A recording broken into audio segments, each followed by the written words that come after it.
Oi, bom dia, Márcio.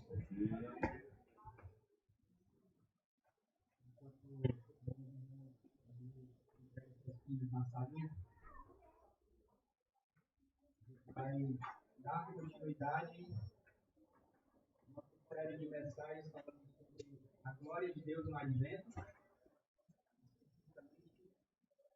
No capítulo 1 do Evangelho de João.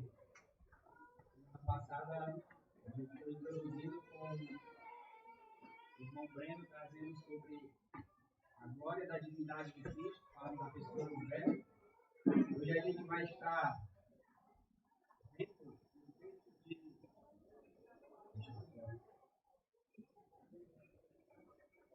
João, capítulo número 1, versículos 4 a 6.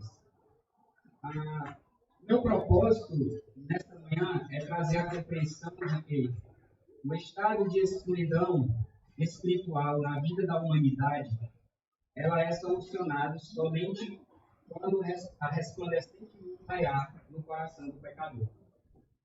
A grande ideia desse trecho que a gente vai ver nessa manhã é que a gloriosa luz de Cristo, ela é suficiente.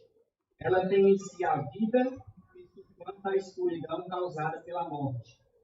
O resplendor é distinto, pois somente a verdadeira luz ilumina e restaura corações cobertos de fé. Diante desse cenário, eu gostaria de convidar os irmãos a seguinte cena. Não que você precisa resolver qualquer que seja a coisa em determinado cômodo, pode ser em cômodo da sua casa. Esse ambiente é um ambiente escuro. Você acha que seria possível resolver alguma coisa nesse ambiente sem antes acender a luz?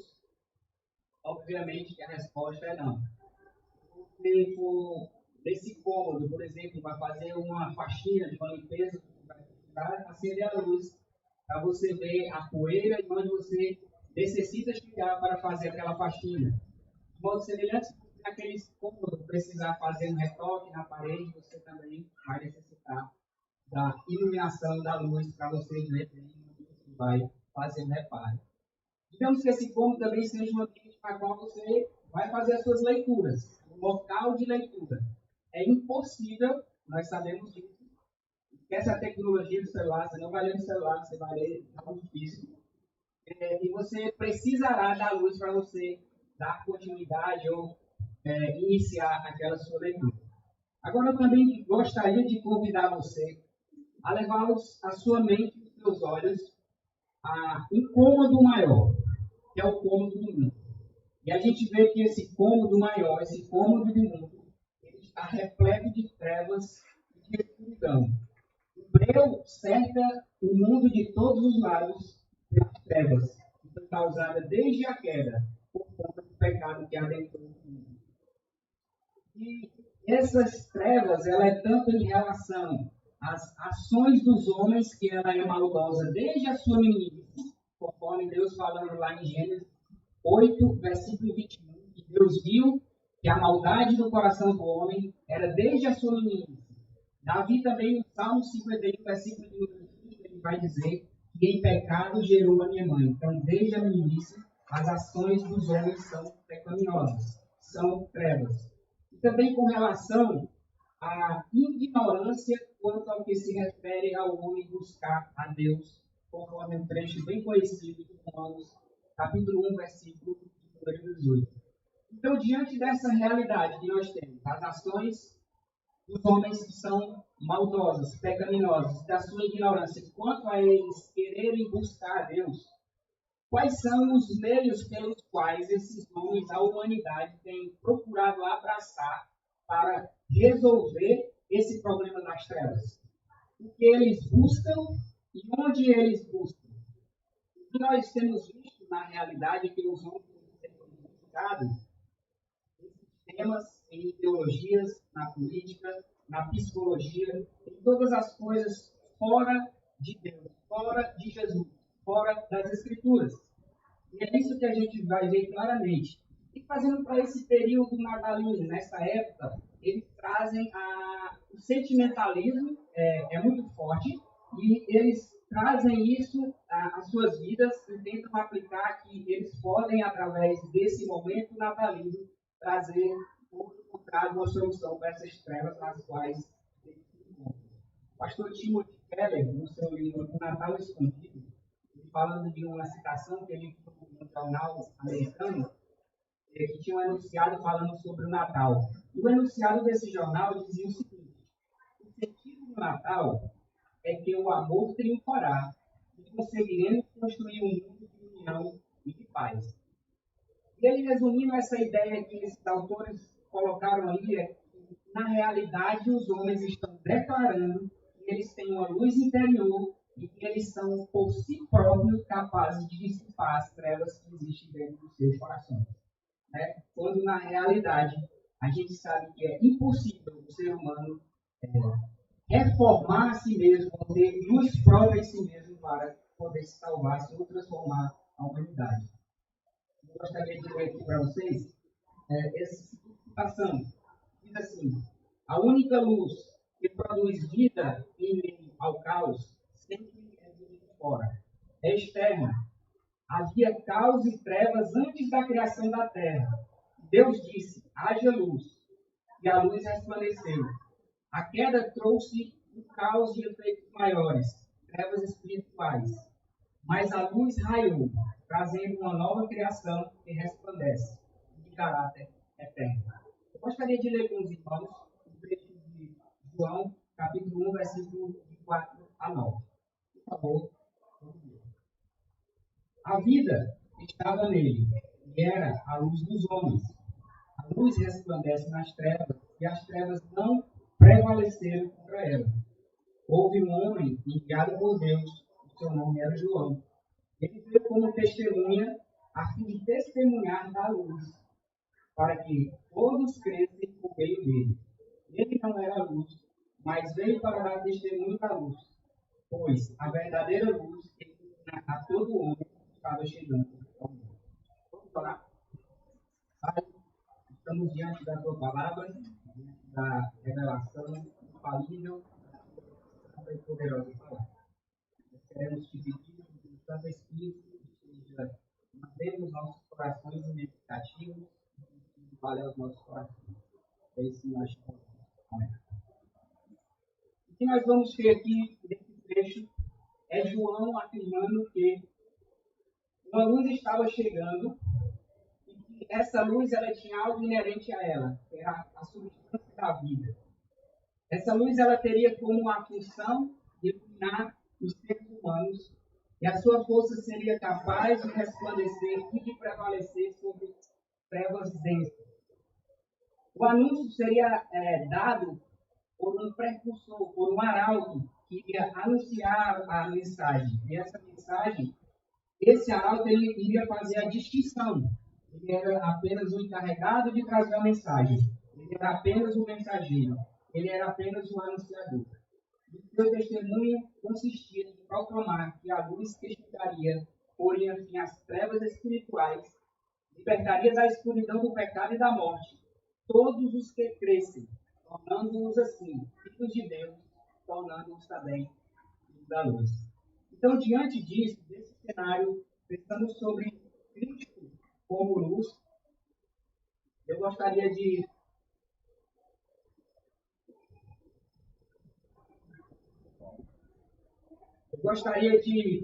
ver com os amados irmãos algumas características que são próprias da luz de Cristo. E a primeira dessa característica está no versículo de número 4. A luz ela é gloriosa por ter a vida. O versículo de número 4 vai dizer que a vida estava nele. Semana passada a gente viu no prólogo de João ele apresentando sobre a pessoa do Verbo.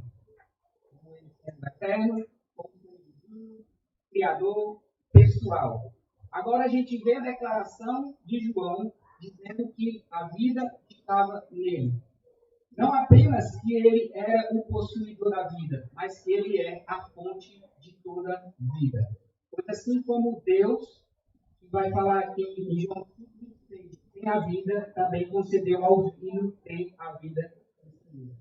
A gente vai ver que a vida ela é autossuficiente. Cristo é de sua natureza, desde toda a eternidade. Ele é o detentor, provedor, sustentador e doador da vida. Contudo, como a gente sabe, esse cosmos, todas as coisas que foram criadas, devem a sua existência ao Verbo, ao Filho, a Jesus, conforme diz João 1,3, que todas as coisas foram feitas por intermédio dele, e sem ele nada do que foi feito se fez. Assim como também todos nós, seres humanos, criaturas, devemos a ele a vida. Mas ao que se refere aqui esse termo vida? Vai ser tanto uma referência à vida física quanto à vida espiritual. O Verbo Criador de todas as coisas, ele é quem dá a vida, é ele quem põe a ordem ao caos. Então, ele é o detentor da vida. Nós, criaturas, precisamos dele para termos a vida. Nós, por nós mesmos, somos incapazes de ter a vida em nós mesmos. Certo comentarista diz o seguinte: ele é tanto quem dá vida ao arcanjo, falando de vida espiritual, quanto a menor das borboletas. Então, a gente precisa considerar nesse contexto aqui, de João, capítulo 1, e na realidade, de todo o Evangelho de João, que esse termo vida, ele vai estar se referindo, na realidade, não ao vírus, à vida física do ser humano, mas vai estar se referindo ao zoe, a vida espiritual. Isso a gente pode ter claro no contexto que se segue, dos versículos de 10 ao 13. O versículo 12 vai dizer que aqueles que o receberam, deu-lhes o poder de serem feitos filhos de Deus. O versículo 13 vai dizer que não nasceram da vontade da carne, mas da vontade de Deus.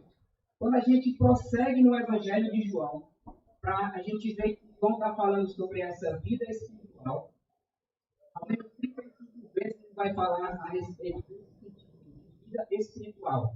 Em João 3,3, na conversa de Jesus com Nicodemos, Jesus vai dizer que era necessário que Nicodemos nascesse do alto, falando de vida espiritual. João 3,15 vai dizer, falar sobre a vida eterna. Em Cristo tem a vida eterna. João 10,10 vai falar sobre vida abundante, também falando a respeito aqui de vida eterna. Então, somente Cristo é a fonte de toda a vida que os homens de todas as eras podem receber. Quer seja ela física, tem esse sentido, tá? Mas aqui especificamente falando a respeito da vida espiritual. O versículo vai se seguir dizendo que ele era a luz dos homens. Versículo de número 4. E a gente vai ver que o elemento da vida é caracterizado pela luz. A vida era a luz dos homens. William Hendrickson vai dizer em seu comentário desse trecho que quando a vida se manifesta, é chamada de luz. Pois resplandecer é uma característica da luz. Mas também nós temos o elemento da morte. O elemento da morte ele é caracterizado por trevas. E a gente vai ver esse elemento de trevas e de morte de modo implícito na parte B do versículo 4 de João capítulo 1. O que vai ser produzido agora no coração de toda a humanidade é trevas. É um coração morto em seus delitos e pecados por conta da queda. É isso que a gente vê. Com a chegada do Verbo encarnado ao mundo, ele veio para trazer e estabelecer uma vitória sobre o pecado. A vida de uma nova criação foi para isso que Jesus saiu como a luz desse mundo. E foi para isso que ele veio trazer para todos aqueles que creem. A vida de uma nova criação somente é possível pelo Verbo encarnado, que traz luz espiritual que dissipa a escuridão do pecado, vivificando os mortos e recriando-os para Deus.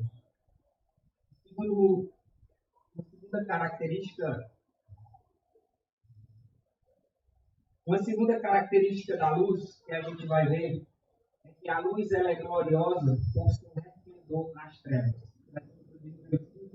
Vai dizer: a luz resplandece nas trevas, e as trevas não prevaleceram contra ela. E a gente pode se perguntar, mas de que modo essa luz resplandece nas trevas? E que trevas são essas? Mais uma vez aqui a gente vai ver de modo implícito o aspecto do elemento da queda. As trevas causadas pelo pecado cobrem toda a terra. Toda a criação também foi afetada. E a luz da bela e perfeita criação, e a luz criada perfeita, com a entrada do pecado no mundo, se tornou arruinada. Aquilo que Deus havia feito de modo perfeito com a queda. Nós vamos ver que João, o apóstolo aqui, ele vai começar a introduzir o dualismo, ou fazer contrastes no seu evangelho. A gente vê geralmente ele fazendo isso. Ele fala de vida e morte, entre crer e ser incrédulo, entre o amor e o ódio, entre nascer de cima, entre o alto e baixo, perdão. E aqui ele vai nos introduzir com esse tema de luz e de trevas. E ele vai, com isso, caracterizar a humanidade hoje. Ela é caracterizada por trevas, por perversidade e por ódio. Tá? Alguns símbolos que a gente encontra de luz e trevas nas Escrituras, eu vou mencionar aqui para os irmãos, do pastor John MacArthur, ele diz o seguinte: a luz em termos intelectuais, ao que ela se refere? Refere-se à verdade bíblica. Salmo 119, 105 vai dizer: lâmpada para os meus pés, luz para os meus caminhos, é a tua palavra. E as trevas, em termos intelectuais, ela refere-se ao erro, ao engano ou à falsidade. Em termos morais, ao que se refere a luz?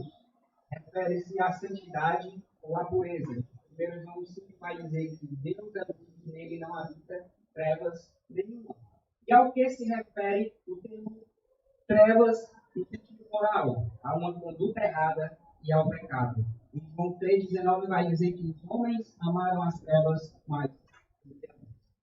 Nós vamos ver aqui que a luz ela resplandece nas trevas. Cristo, em sua natureza divina, ele é tanto vida quanto luz. Sendo, portanto, que é em Cristo que reside toda a fonte de luz. Nós vemos isso no versículo 9. E o próprio Cristo, em João 8,12, vai dizer que eu sou a luz do mundo. Agora, quando a gente olha o movimento do versículo de número 5 e o versículo de número 9, a gente vê algo muito interessante. A gente vê o modo gramatical que é empregado aqui nos dois versículos, que está muito perfeito. E diz que a luz, não diz que a luz resplandecia ou iluminava, no sentido passado, mas a gente vê um movimento para o presente. Essa luz que iluminava naquela época, que iluminava naquela dispensação, ela continua a iluminar hoje sobre a vida de todos aqui que creem. Assim como no passado a luz resplandeceu na criação perfeita, em Gênesis capítulo 1, versículo de número 3, quando Deus diz: haja luz. E quando também ela continuou a resplandecer depois da queda, com a promessa da vida do Messias. Em Gênesis 3, como a gente conhece ali, o próprio Evangelho. Né?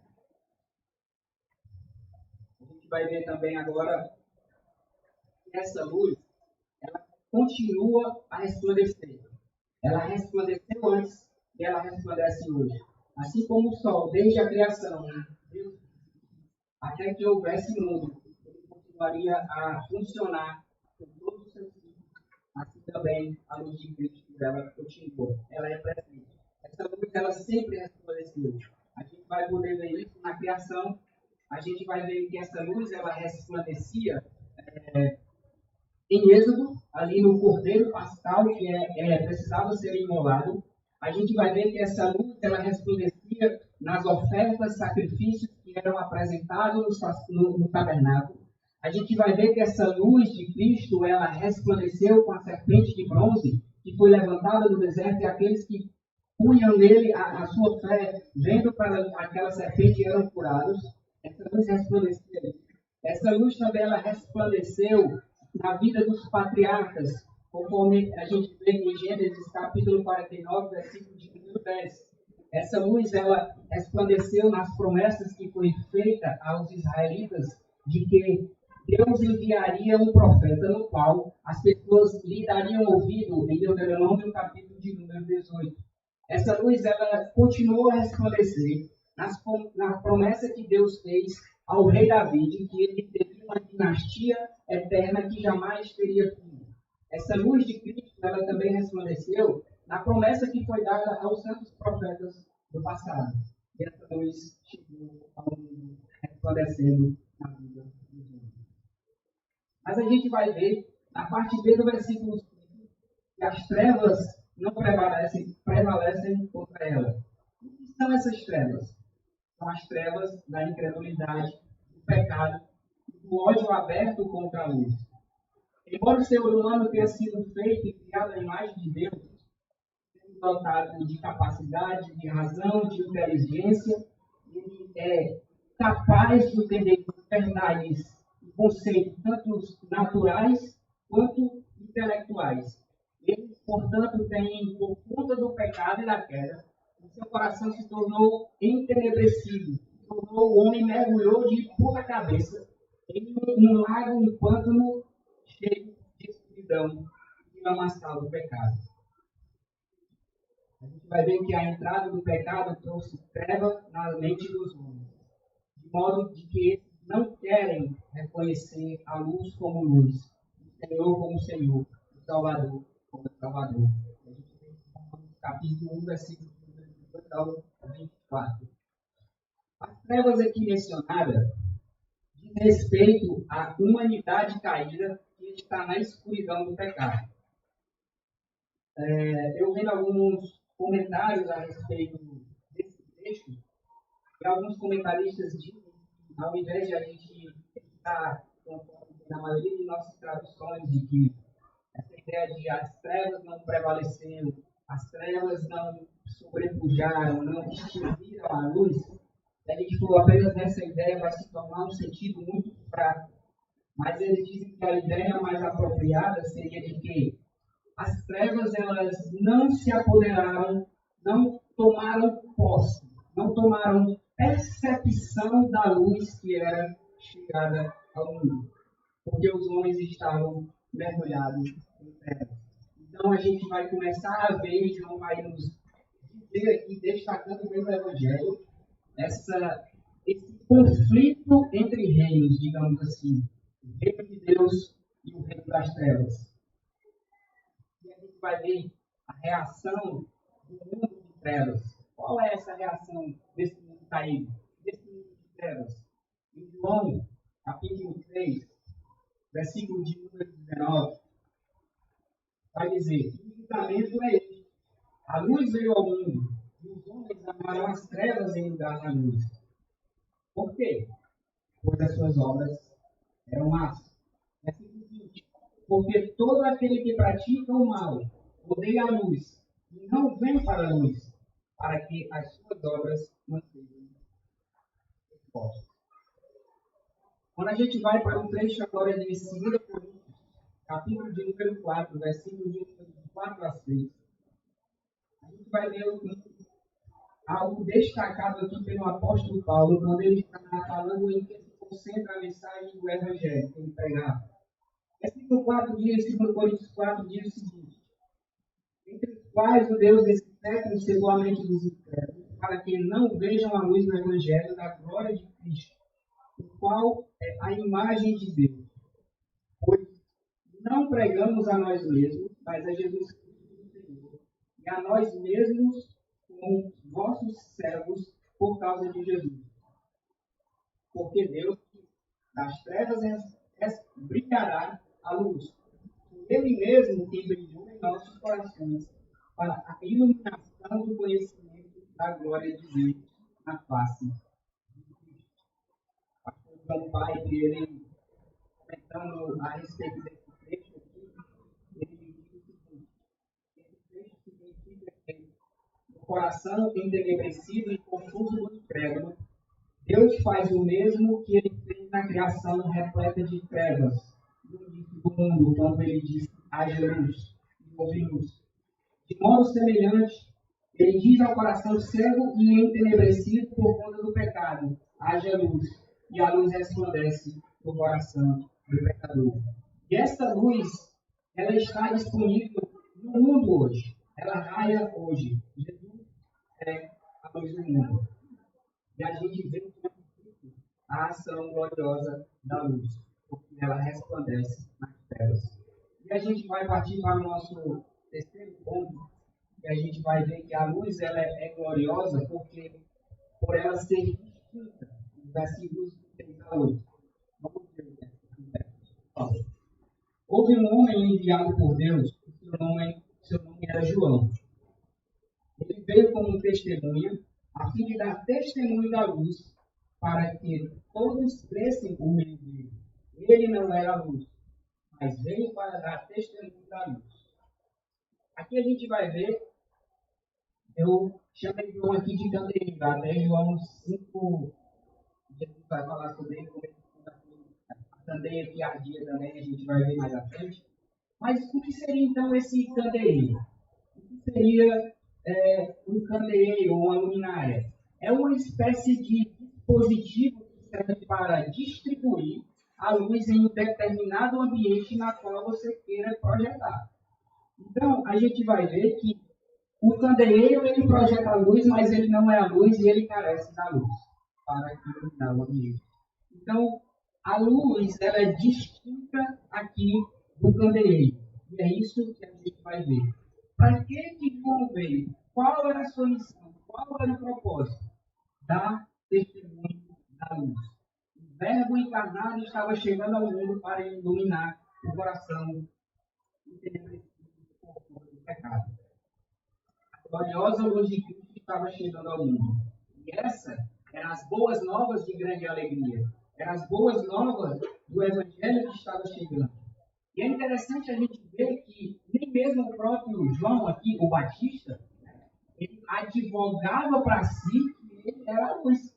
Poderia muito bem, por causa do nosso coração pecaminoso, aquele burburinho chegar ao ouvido de João Batista, que estava fazendo um alarde no meio da sociedade. E ele, não. Se João tivesse feito isso, a sua tarefa de testemunha teria falhado com certeza. Mas ele não.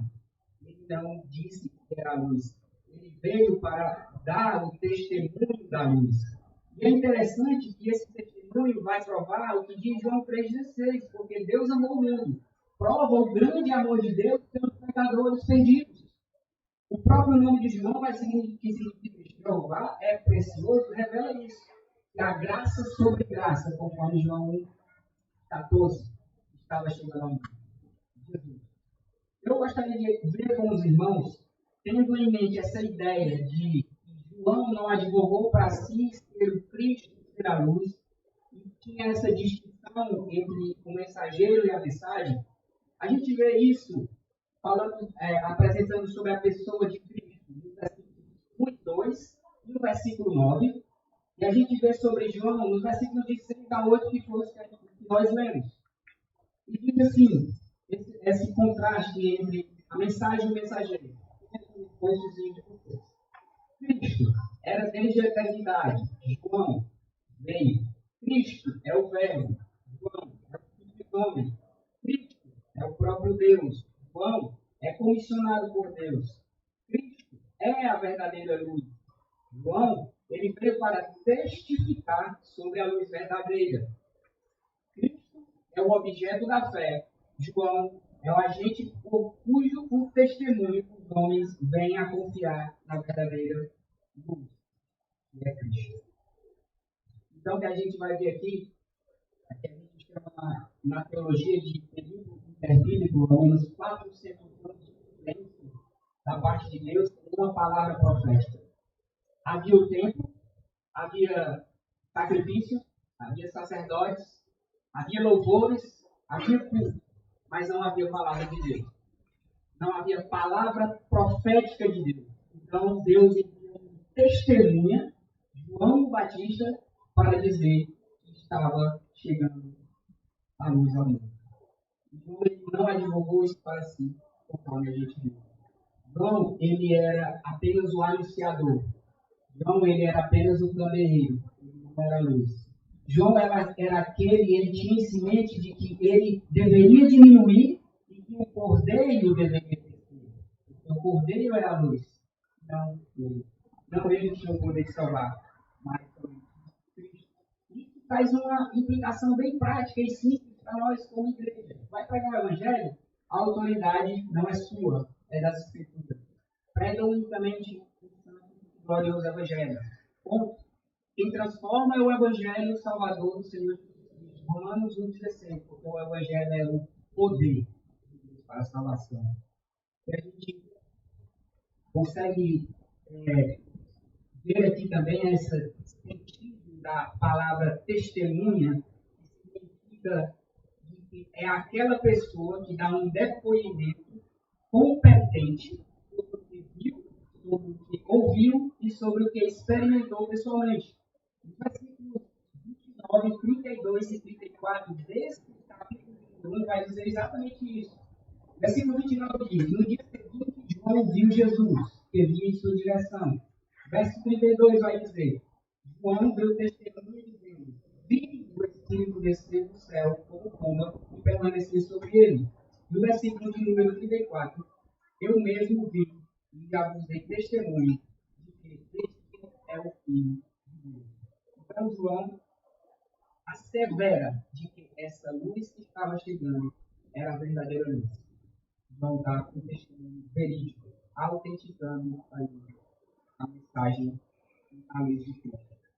Por fim, a gente vai ver a quarta característica da luz é que a luz ela é gloriosa por ela ser eterna, verdadeira e comunitária. Versículo de número 9. Pois a verdadeira luz que ilumina a todo homem estava chegando ao mundo. João falou um pouco a respeito de João o Batista.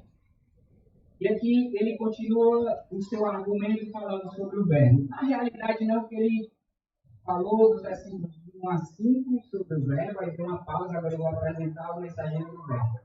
Na realidade, quando ele está falando de João o Batista, ele está destacando, na realidade, é a luz mesmo.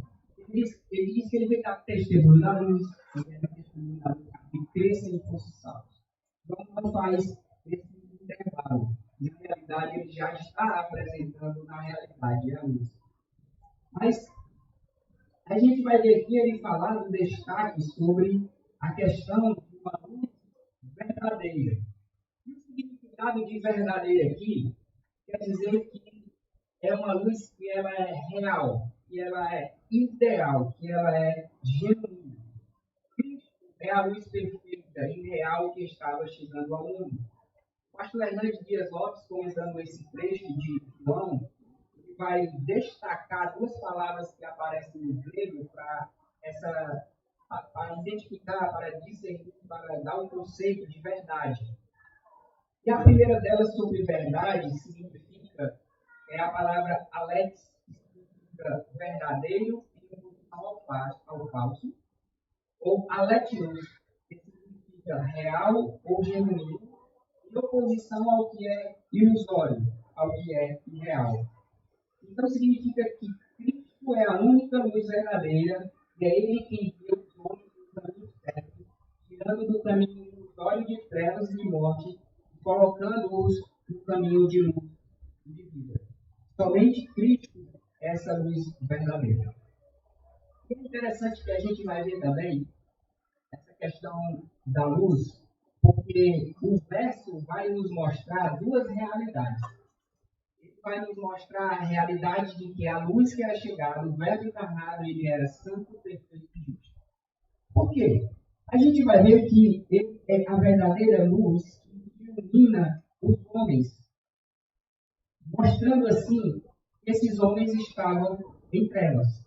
Isso vai mostrar que Deus é perfeito e santo e as criaturas são pecaminosas e perversas.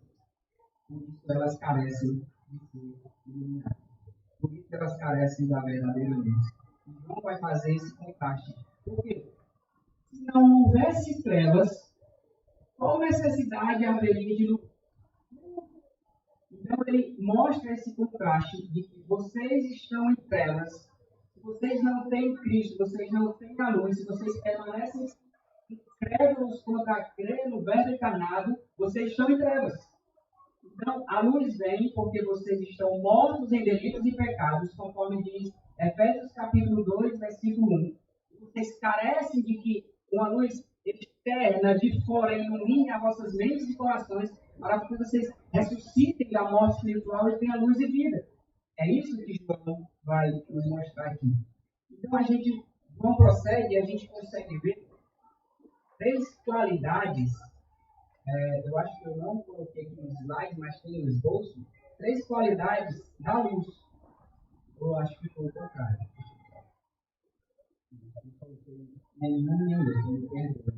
Mas eu vou destacar aqui para os irmãos. Três qualidades da luz. No versículo de número 4, a gente vai ver sobre a eternidade. Que a luz ela é gloriosa porque ela é eterna. No versículo de número 4, quando a gente vê a expressão era, a vida estava nele e a vida era a luz dos homens, destaca, indica esse elemento de algo eterno, algo que sempre existiu. Essa é uma qualidade da luz, da vida, de Cristo que estava chegando ao mundo, era eterno. A segunda qualidade que a gente consegue perceber e está nítida no versículo 9 é que ela é a luz verdadeira. Ela é uma luz, ela não carece de outra fonte para ela alumiar, para ela acender, porque ela em si mesma é detentora de toda luz. Então ela é verdadeira. É uma luz que suplanta todas as demais luzes. É como se você pegasse todas elas que estão acesas aqui e colocasse aí nesse sol abrasador. O sol iria suplantar essas duas velinhas que estão acesas aqui. Uma terceira qualidade que a gente consegue enxergar da luz é que ela é comunitária. Porque vai destacar aqui no versículo 9, na parte do versículo, que a luz ilumina todo homem.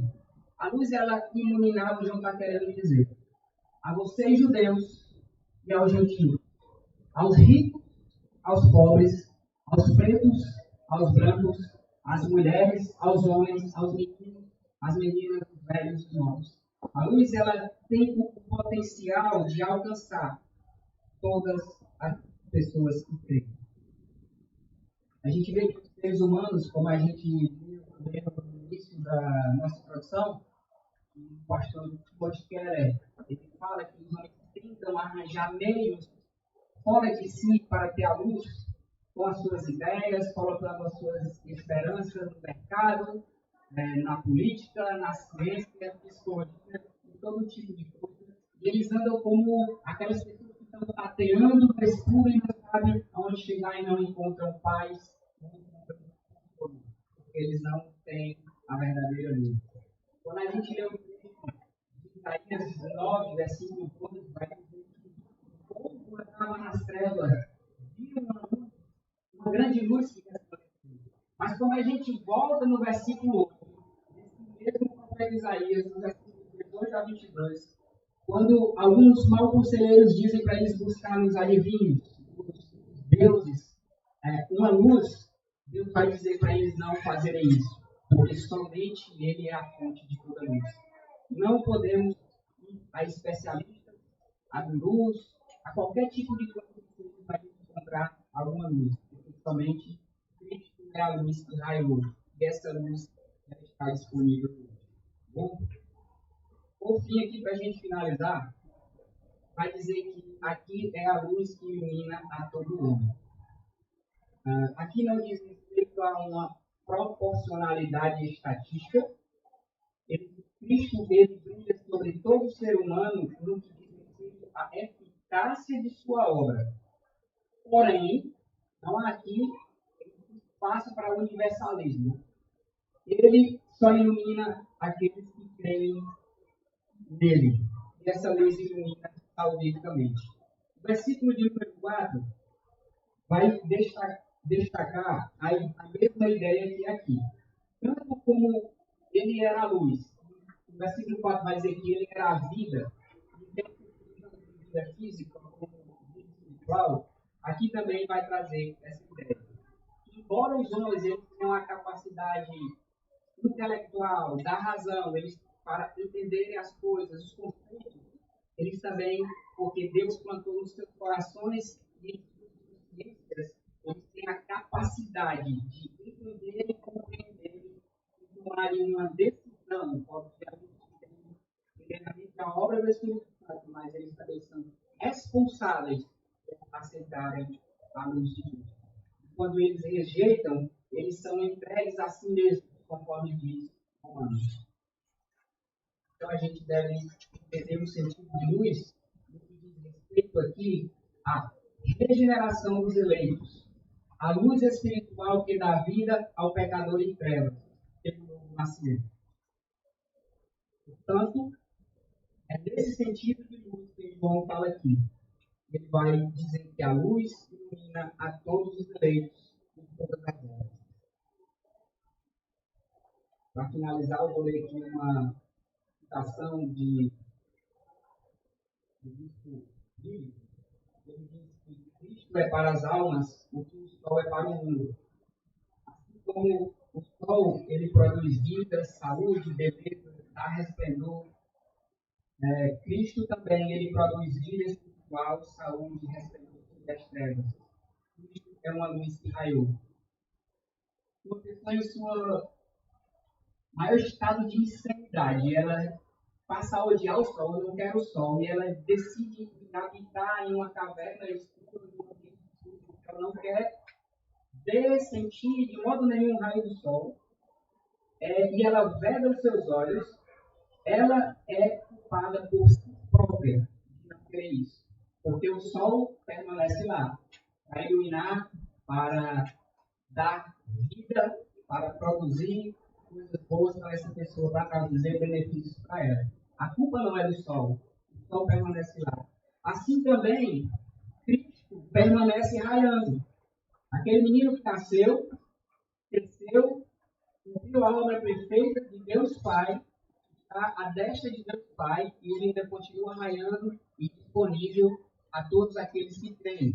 E se as pessoas, de um modo aqui espiritual, vedam os seus olhos, não creem, a culpa não é da luz, porque ela está raiando.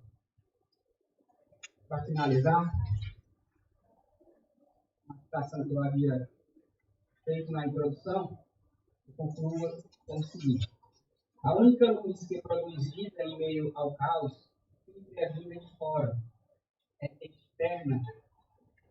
Havia caos e trevas antes da criação da terra. Deus haja luz e a luz resplandeceu.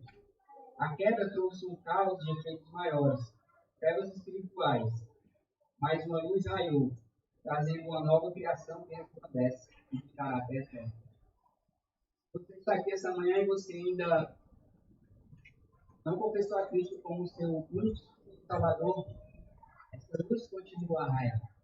Essa luz pode adentrar no seu coração e tirar essas densas trevas que existem nele, tirar desse estado de morte espiritual e te dar uma nova vida em Cristo Jesus, que você tem a garantia da vida eterna.